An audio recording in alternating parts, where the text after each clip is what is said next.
He's being live streamed. Got it. Okay.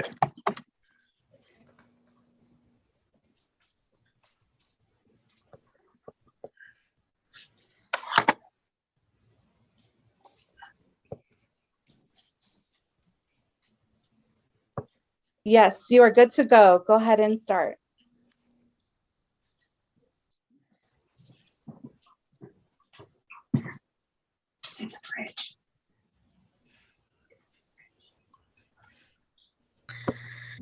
Okay, so hello everyone. Thank you for being here today, and I want to say thank you for taking the time off your day to be our panelists here. First of all, I would like us to introduce ourselves. You can, mention about your education, what you're specialized in, and then we'll go from here. So I'll start first. My name is Mai Jong, and I'm the Quality Assurance Professional at Christian Therapist on Demand. And who would like to go next? I guess I'll start. All right. My name is Eddie Davis. I am the CEO and founder of Hospice and Home Care and Transportation Services, and also a geriatric care manager here in the Central Valley. I've been working in the industry for over 20 years, and my wife and I are basically locally owned and managed. And so one of the greatest things we get to do in the community is coming out and doing community educational forums. And I know with COVID and everything recently, it's been really difficult for us to come out and spread our message. We work with the local church here right down the street from me. And we have almost 300 people that come out every year just to hear our message about getting to know the community resources. So that's why I found this really valuable to be a part of, because I thought, wow, we can get out there and start spreading our message, even if it's on social media. Any way we can get the word out there and let people know there's help out there. You're not on your own, and there's all kinds of great community resources. I can see there's folks on here that probably have a lot of value to add to this as well. So I'll stop talking now. That's what I do. That's who I am. So thank you guys for having me. Okay, thank you. Thank you very much, Eddie. Hi, I'm Jason Gravano. I'm a neuropsychologist, and basically what that is a psychologist that studies brain and behavior relationships. I work at the UCSF Fresno Alzheimer and Memory Center, and primarily do things like evaluations for early Alzheimer's as well as other related brain disorders. All right, thank you very much, Jason. Okay, any volunteer to go next? Marvin Castor. Hi, Marvin. How are you doing? I'm a group facilitator with Christian Therapists on Demand. I'm also a pastoral counselor. My past has been... She logged into my account. She went to go live. So sorry about that. Go ahead. My past has been behavior modification in the school districts and with family care. I am with Christian Therapists on Demand, working with several different modalities of mental illnesses in the group format. And I'm here today to talk about how support groups with caregivers would be beneficial for these individuals. Okay, thank you very much, Marvin. All right. Okay, I'll go. My name is Andres Svierkovich. I'm a clinical social worker here for the UCSF Alzheimer's and Memory Center in Fresno. And usually what I do is I help family members and caregivers on how to deal with after the diagnosis, what to do, how to get connected to resources, behavioral interventions, things like that, education in general. And I'm also in charge of doing a lot of outreach programs, educational events, conferences, as well as support groups. Okay, thank you very much, Andres. And we have our last person, Sandy. Would you introduce yourself, please? Hi, my name is Sandy Sandoval, and I am a local boutique owner, and I also I'm a general manager as well of another local shop here in Fresno. I was a caregiver for my father who had dementia and full-blown Alzheimer's for 10 years. So I utilized UCSF, which was, my life. I depended on them. I utilized the memory center that first diagnosed my father. And then I also used Fresno Agency on Aging for a social worker. So yeah, I'm here to just get the word out as well, as much as I can. And then I also put, my daughter and I, Katrina, also put on a motorcycle event for 2 years that was very successful, and just trying to get the resources out there so people knew where they could go, and that was UCSF. Okay, thank you very much, Sandy. All right, so thank you very much for all of you for introducing yourself. Just for our viewers, so today is the Alzheimer's Caregiver Support Panel. We have our panelists here who will be talking about Alzheimer, dementia, how it happened, how it caused, and we'll go further into details about it. So first off, can anybody tell me what is Alzheimer's? Sure. So Alzheimer's disease is a medical disorder that affects the brain, causes cell loss in the brain. It correlates with the changes you see in thinking and memory and behavior. It's also progressive, meaning that it gets worse or more, or big, broader over time. Okay.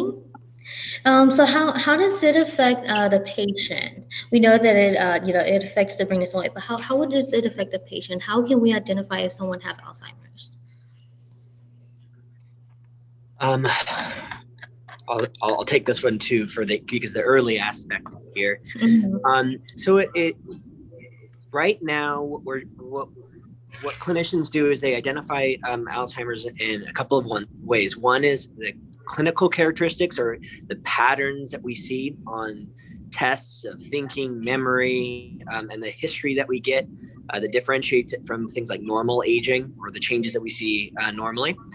And also, more and more, there are some ways to view the brain pathologies while people are living, like amyloid or other markers. Although this is kind of still new, and not all insurances pay for these kinds of evaluations. But in essence, what we do primarily is look for signs, look for testing performance that seem to suggest that Alzheimer's is present, and the changes that we're seeing are more than what you'd expect for age. Okay. I think you hit the nail right on the head right there. It's like normal aging versus dementia, and then going into Alzheimer's and understanding the difference between the big umbrella of Alzheimer's, knowing that there's hundreds of different versions of dementia out there.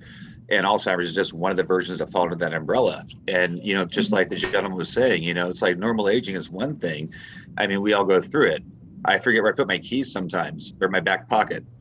Or I put my sunglasses on my head. I'm like, where are my sunglasses at? That's no big deal, But like when I start forgetting when I eat or take my medications, or when I go out to like different events, and did I shower today or anything like that? When I start losing those activities of daily living that are really essential to helping me maintain my quality of living, that's when you start seeing the hallmarks of something going on.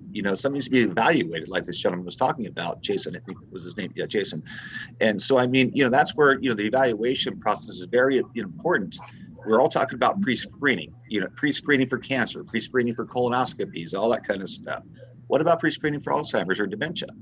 Well, as a certified dementia care practitioner, what I do is I work and I do kind of a little workup. I'm not a doctor, I'm not a neurologist, I'm just a social worker, but I have this really cool test that I do, which is certified under the Alzheimer's Foundation. And pretty much what I do is ask them a battery of questions, not like a mini mental or a brief cognitive rating scale or anything like that, but pretty much just they'll say, hey, you know what, something's going on here. Maybe talk to your doctor, find out what's going on. Because then we get those scans going on and find out which part of the brain is really being affected.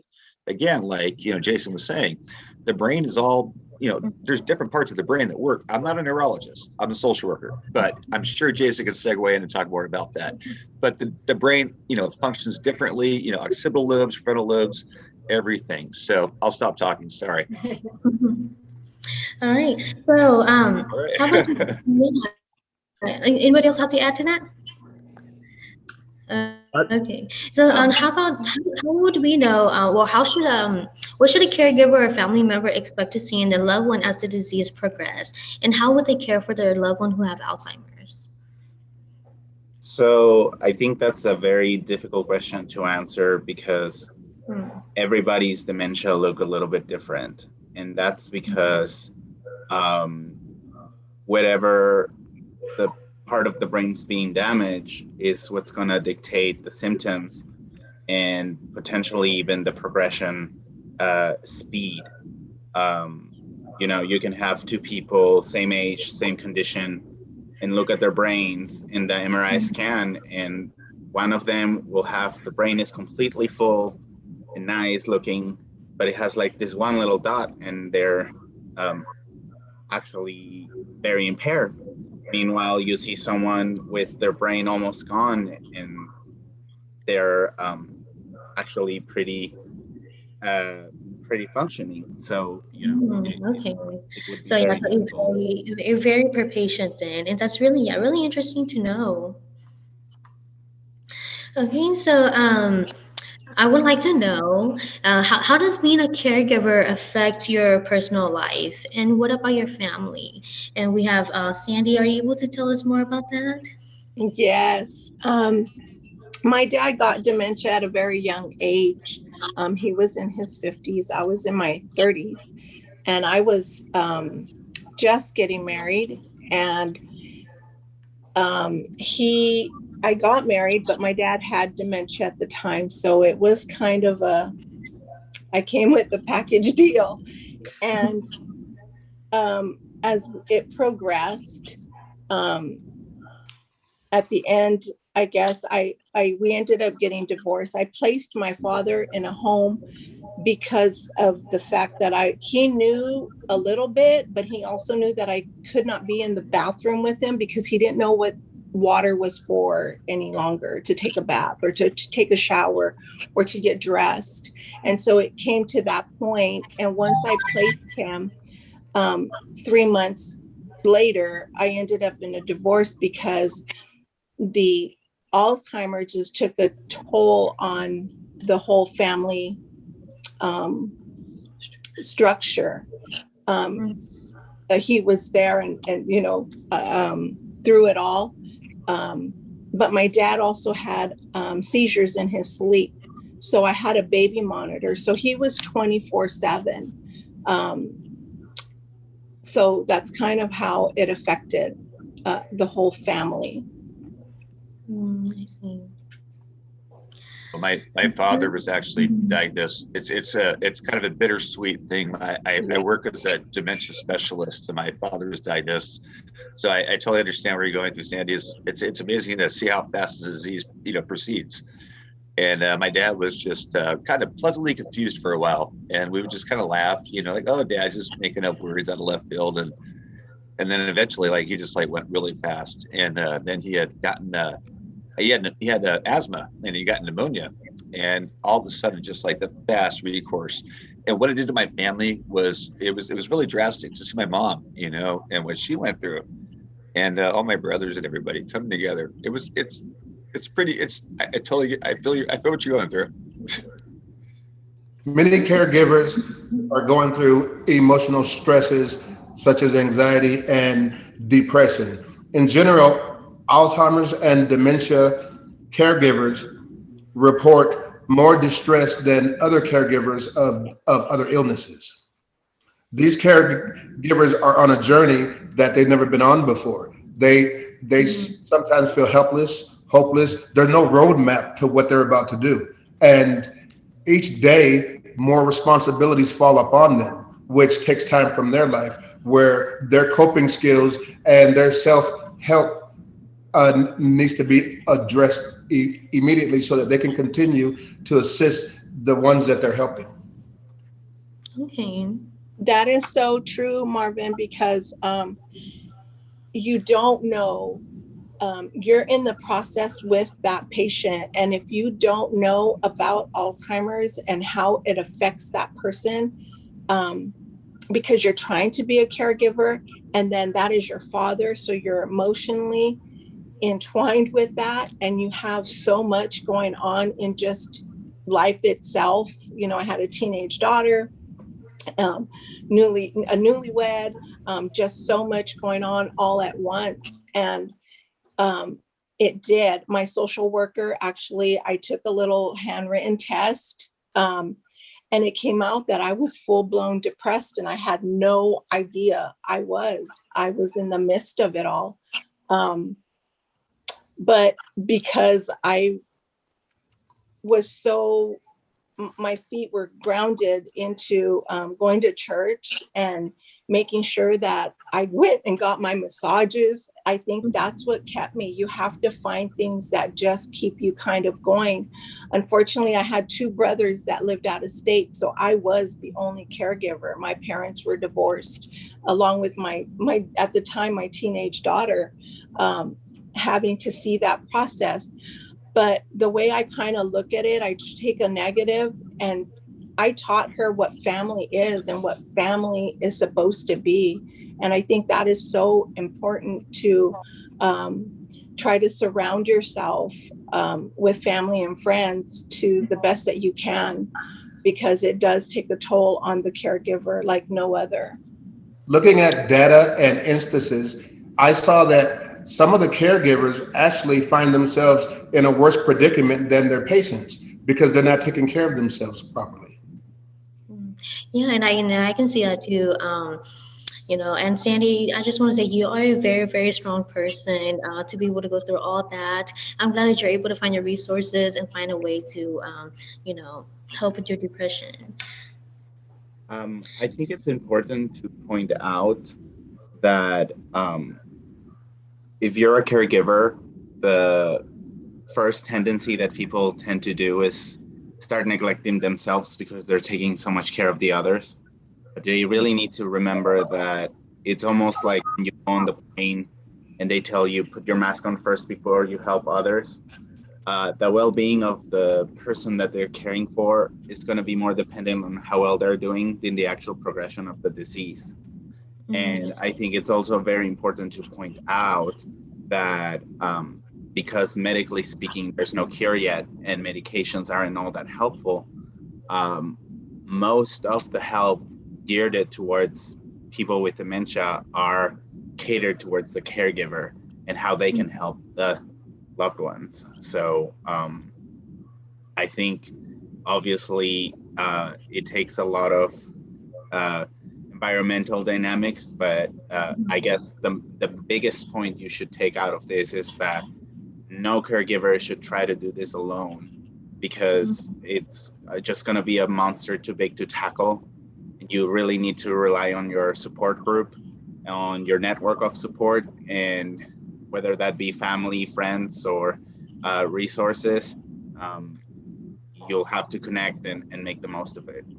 And Andres, this is what's commonly falls in the area of what people call caregivers guilt. Some caregivers feel guilty for taking care of themselves, from stepping away from the person that they're taking care of. And they need to, like you said, take a break sometimes, call in reinforcements, take care of themselves, revitalize themselves so when they come back, they're ready to take on these responsibilities.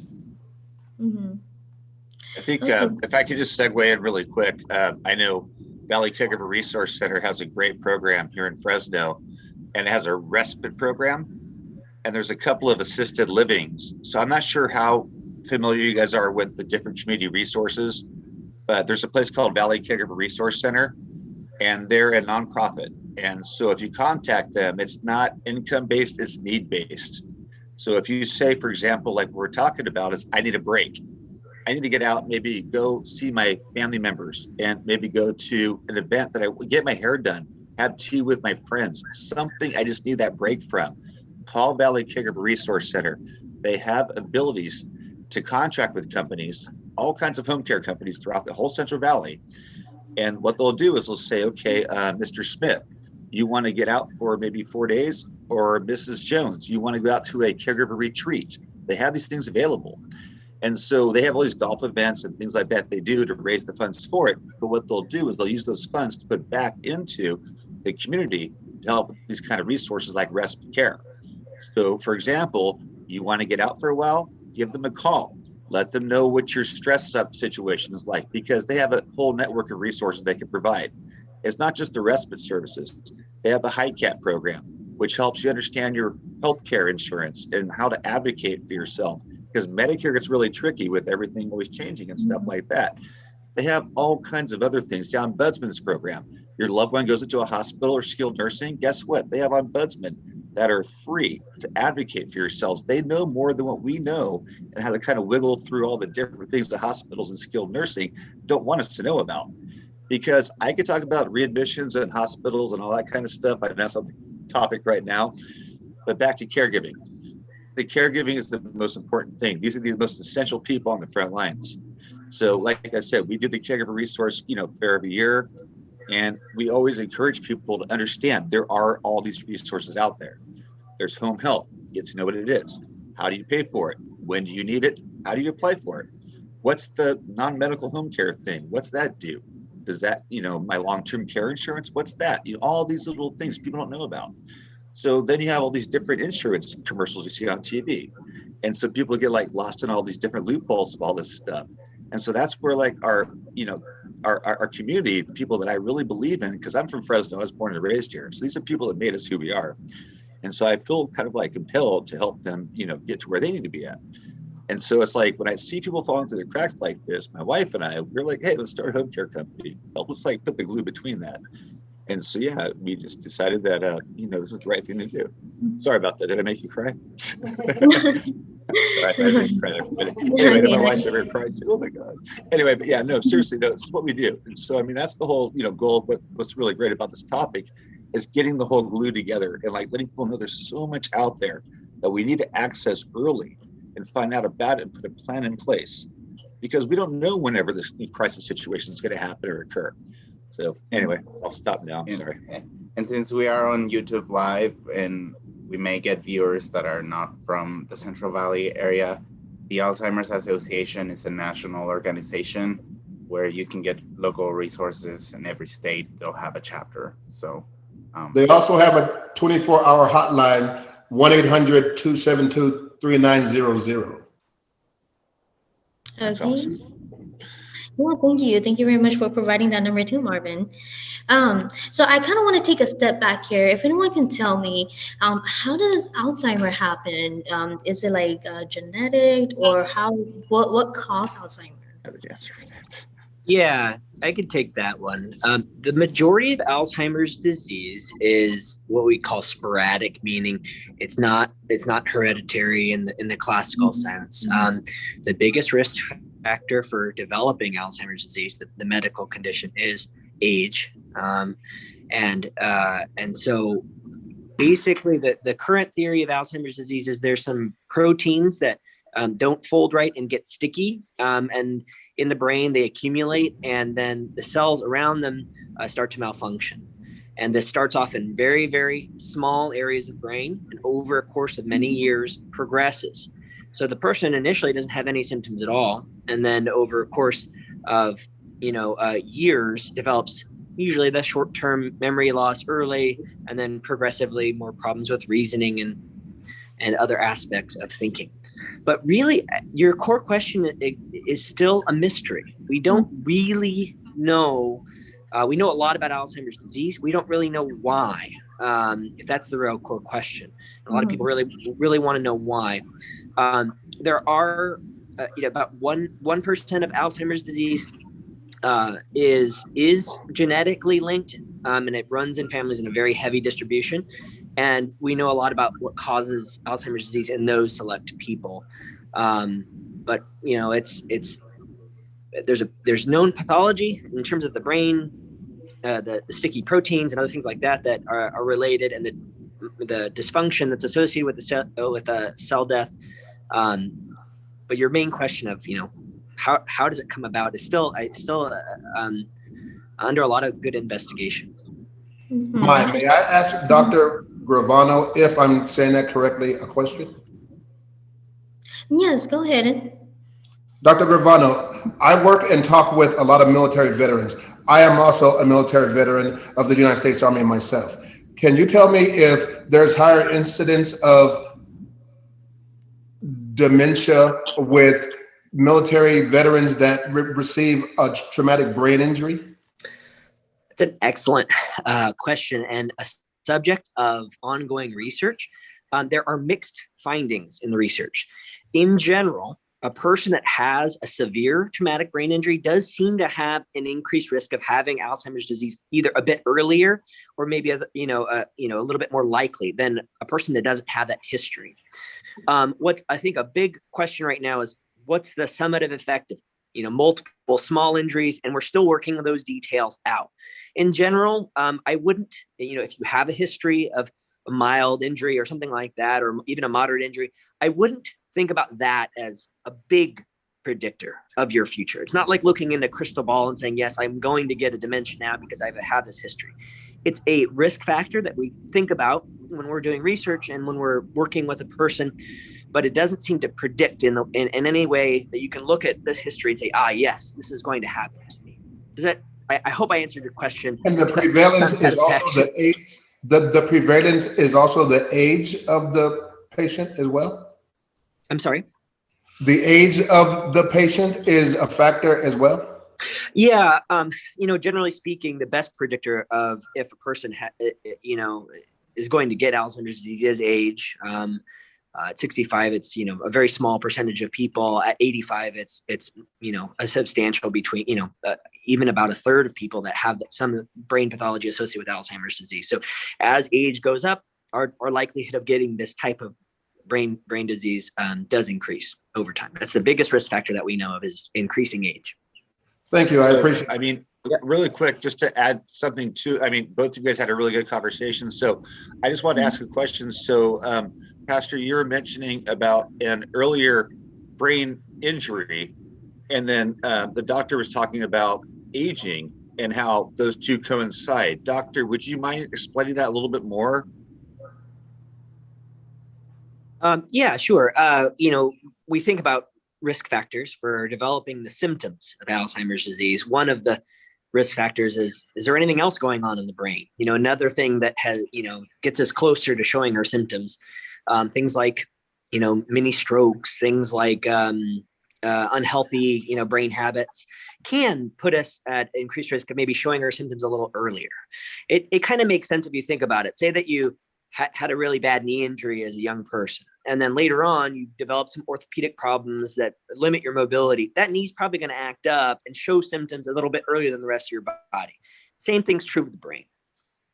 And Eddie Davis, I'm a pastoral counselor, not a pastor. I'm sorry, my friend. I apologize. Okay, and I want to take credit where I don't deserve it. I apologize. That's fine. All right. And so how can we share with our kids what's happening to like grandma or grandpa that have Alzheimer's? How can we let them know about that and make them understand?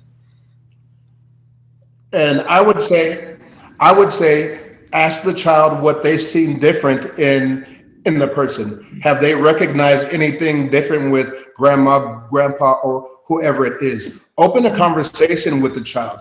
Be open, because what scares people most is the unknown. Knowing the facts, there's books, there's videos that are age appropriate for children to describe what's going on if mom and dad doesn't have the right answers. Mm-hmm. Okay. And Marvin, you mentioned about the video for like age appropriate. Where do you happen to know where can we find those videos? Some of them are online. Some of them are at the associations for Alzheimer's in your local city. You can search the web, and they're all over the place. And even at your local libraries, you might find some. I know the Alzheimer's Association has a really good thing on. I noticed they did a presentation on during like the holidays and whenever like loved ones are coming in to visit during the holidays and my loved ones are coming in from, say, Pennsylvania to Fresno, California, and they haven't seen their loved ones for maybe like 7 years. And they notice that grandpa is walking outside, taking his clothes off. They don't know why. And so, I mean, I guess the Alzheimer's Association has a really good, group of, knowledge on there. I don't work for them, but this gentleman does. And anyway, I'm sure he could help point you guys in the right direction on that. But yeah, there's a really good one about just how do I set your loved ones up for understanding what they're going to walk into before it becomes like a big, like, what's going on here kind of thing. Because loved ones with dementia, they want to see their grandkids. They see that whole experience of grandkids and they embrace that. But then the grandkids are kind of like standoffish going, what's going on? And so there's a whole like divide. But anyway, just contact those lovely people or the foundation. I'm sorry, the Alzheimer's Foundation Association. Yeah, they can help you guys out. Sorry, I didn't mean to bother you guys. And parents, for children, an easy way to explain them is letting them know that the brain is just another body part. And just like how if you break an arm, you wouldn't expect people to be able to lift a weight or do certain things with it. When their brain is broken or damaged, they're not going to be able to do the same things that they used to. So it's a little bit easier explaining that way, and that way they can really comprehend that what they're seeing and the changes that they're noticing is because their actual brain is damaged, and then they can kind of consolidate that and become a little more at ease when difficult things happen. and parents should understand that children are going to be more emotional in their response than verbal when they come across this. Because it's something that they don't understand and they haven't seen. So they're going to show the parent more in their behaviors, in their actions, rather than their words. That's very good to know too. So then that we can look for like their actions, the way how they act toward us. I think for Katrina, I mean, she was a teenager, but I just included her. She was part of helping me take care of him. So it opened her eyes, but she was a part of it. She was a part of the whole process. So she totally understands I didn't miss a doctor's appointment because I had to go with my father to every appointment.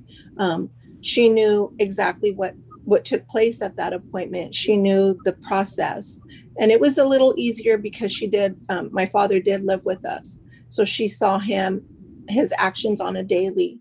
And if she had questions, I was able to answer them, or I utilized my resources to find those answers to help her as well. Okay. Now, can anybody tell me what are some healthy brain habits to improve functioning? Sure. I like this question a lot. Healthy brain habits, things that keep your body healthy, as your brain's a part of your body, generally are going to be good diet, good exercise, stress relief. Those are the big ones that make the most sense. That's generally just keeping your brain healthy in any way you can, preventing disease, making sure medications are taken. This is kind of a prevention-based strategy. In terms of activities that seem to keep people engaged and doing well, some of this is going to just depend. It's going to be specific to the person you're caregiving for. What things did they like to do, before they started having these problems? Can those be adapted to make sure that they're not too, overly frustrating or complex? Generally, though, I tend to recommend a little bit of novelty, a little bit of interest, and staying, in a hobby that's doable. I don't usually expect to do a lot of things like crossword puzzles. Crossword puzzles are great for people that do really like crossword puzzles, but do things that interest you, or have them do things that interest them, or they enjoy, they take pleasure in.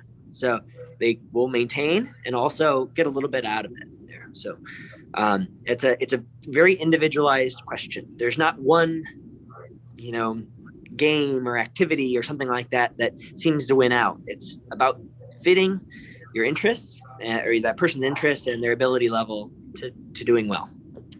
And I'd like to add for the caregiver to distract and refocus themselves. I've often asked them to read something that interests them, engage into something that takes them away from the environment, get back to their hobbies, like the doctor said, engage in worship and spirituality of what's close to their heart. The Bible is a perfect reading source. Okay. All right. Now I want to know, is it possible for somebody to have Alzheimer to become violent? And what if they do, how can we care for them if they are violent or verbally abusive? How do we handle that? I guess You have to have a lot of patience. Sorry. You have to have a lot of patience. My dad was violent. He had to have things done, x-rays, certain things, and he would lash out and say, I'm beating him and doing all these things. And my social worker was the one that really came into place to help me out. But you just had to have patience. At the end of the day, that's what it is. But I do want to kind of say that UCSF introduced me to a book called 36 Hours a Day. That was my Bible. Because then I understood certain mannerisms that my father had, and it really helped me so that I wouldn't be agitated myself. That's where the patience come in, is you just had to have patience. I also believe that, everybody can become violent, regardless of dementia or not. And the importance of knowing what's causing it can really be a determining factor on how to deal with it. So, if they're extremely confused and they don't know who's in the room and they feel threatened, they're going to become violent because of that. And, the best way would be, doing a lot of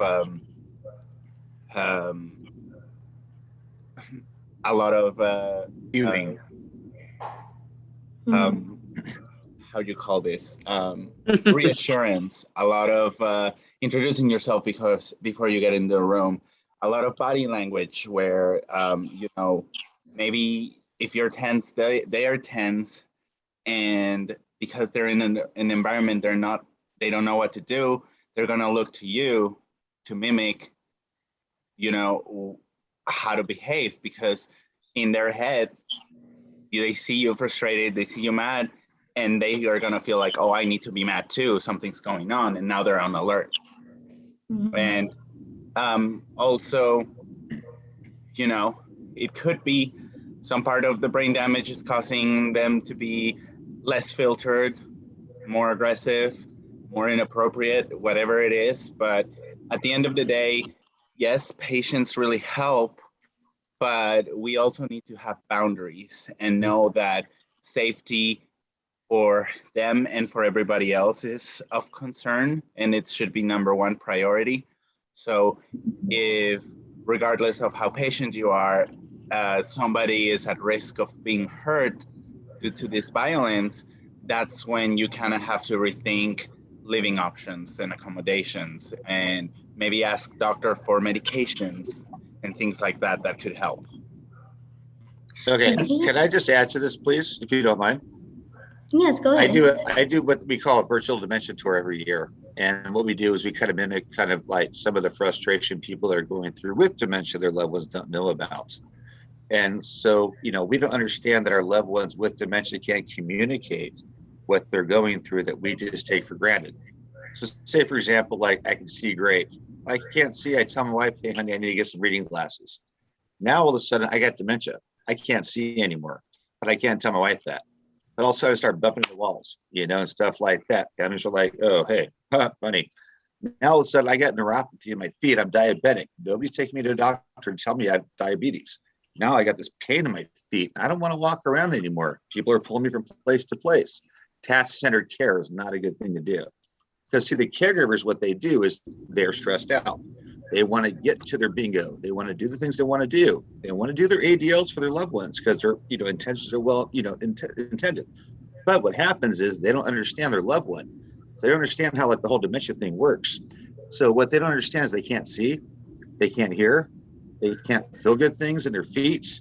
Like pretty much they have no dexterity anymore, but they can't communicate that. So what we do as caregivers is we forget about the so what attempt to caregiving. We learn our loved ones have these issues. We do early dementia screening, and then we talk to neurologists, just like doctor. And what we do is we say, hey, guess what? There's some red flags going on here. Maybe talk to the guy, see what's going on. It could be diabetes. It could be some other things going on that's maybe undiagnosed. Maybe your medications are screwed up. Who knows? Maybe your medications aren't on time.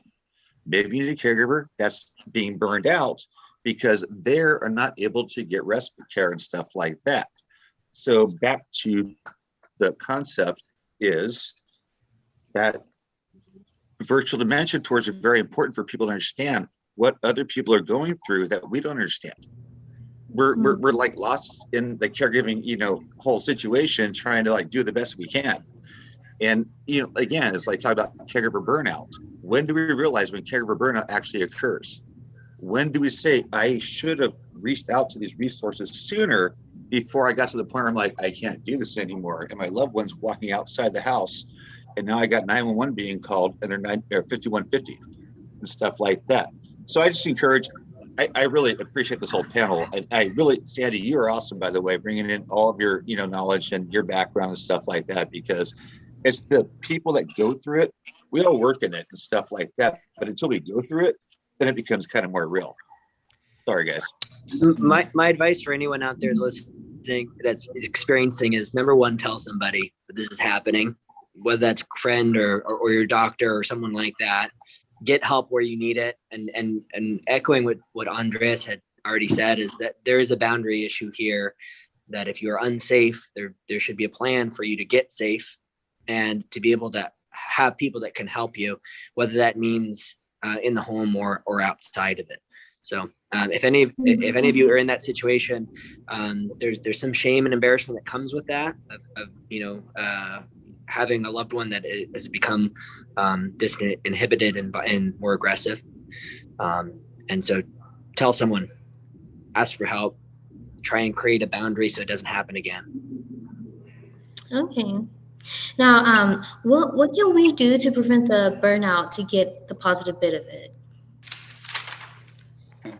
Lots of respite, lots of leaning on your network of support, and lots of education to know how to deal with certain situations that are going to give you patience to tolerate what's happening.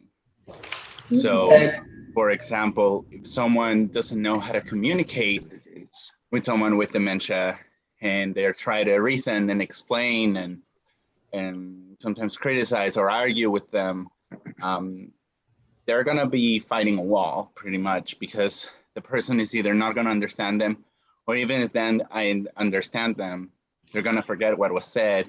They're going to be asking the same question over and over again, or repeating themselves. And instead of doing all of those, what you want to do is you want to acknowledge the emotion or the situation. You want to reassure that whatever is bothering them is going to be taken care of, even if you don't necessarily follow up with it. And then what you want to do is you want to change the subject or fill the empty space with an activity that's going to distract them so they don't get back to the fixation of whatever's bothering them. Okay. And for caregiver burnout, like you're talking, I think finding a support group would be great. Being in a group with like-minded individuals to be transparent and share the same experiences, and to be open to talk about things that you really want to say, how you really feel about what's going on. In the wrong setting, it might not go so well because Some people do agitate you and they do get on your nerves, but it's just a part of being a caregiver. And this support group, so it provides a comfortable environment to freely speak and connect and reach out and share. It offers moments in these groups to get advice and strategies for coping skills and self-care techniques. Some of these people in the group have been where you are now, and vice versa. You're talking to people that are experienced caregivers and beginning caregivers, and it's great for all, because once you get yourself in touch with your self-care, then you can help other people. Just like on the airplane, we're told to put our mask on before we help our children. How can I help my child if I'm falling out from a lack of oxygen? I need to take care of myself to take care of others. Mhm. One advice that I always give my caregivers that I think it's very, very important is that if you are the primary caregiver and you're doing a good job, people are not going to know what you're dealing with. And, when they do visit them for a couple of days or a second, they'll see them working just fine and they'll think everything's fine. And in reality, you're the one who's seeing the changes. So as the main caregiver, what you really need to do is very, very vocal about how can people actually help you, especially if they're giving you signs that they want to help. So if someone says, is there anything I can do, just let me know. Don't just say thank you, but actually tell them, you know what? Every third Wednesday of the month, come for an hour so I can attend the support group. Or every second Tuesdays, let's go out for lunch so I can talk to somebody else that's not in the family. Whatever it is, however it is that you can actually get help and how it is actually going to function for you, be vocal about it. Okay, so very good. Thank you for that. So we are getting near the end of our panel here. I just want to let everyone know that over here at Christian Therapists on Demand, we do have support groups for caregiver. And Marvin here, as one of our group facilitator, he do have a group called AD and ADRD Caregiver and Caregiver Support Zone. So if anybody's interested, you can go ahead and sign up on our website and you can request to join his group.